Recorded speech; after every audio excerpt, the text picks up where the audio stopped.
One of the issues a lot of people are confused about is whether recite Al-Fatiha behind the Imam or not. Well, if you're praying by yourself or leading the Salah, you have to recite Al-Fatiha. Nobody disagrees on that. But what about if you're behind the Imam? Well, there are three major opinions. One opinion, you do not recite Al-Fatiha, not in the loud salahs and not in the quiet salahs. And this is the opinion of Abu Hanifa and the Hanafi madhab.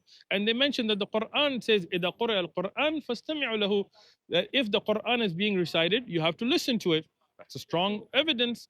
But there is the opinion of Imam Shafi'i, which is the second opinion, which is that you recite the Quran no matter if it's a loud salah or a silent salah, because the hadith in al-Bukhari, the Prophet ﷺ said, La salah liman lam yaqra bil Fatiha al kitab. There is no salah for the one that does not recite al-Fatiha.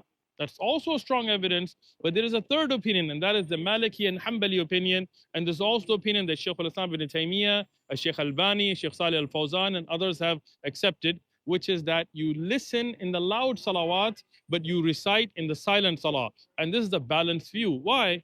Because the Quran, when it says when the Quran is being recited to listen, well, that is when the Quran is read out loud. What do you listen to in the silent salah?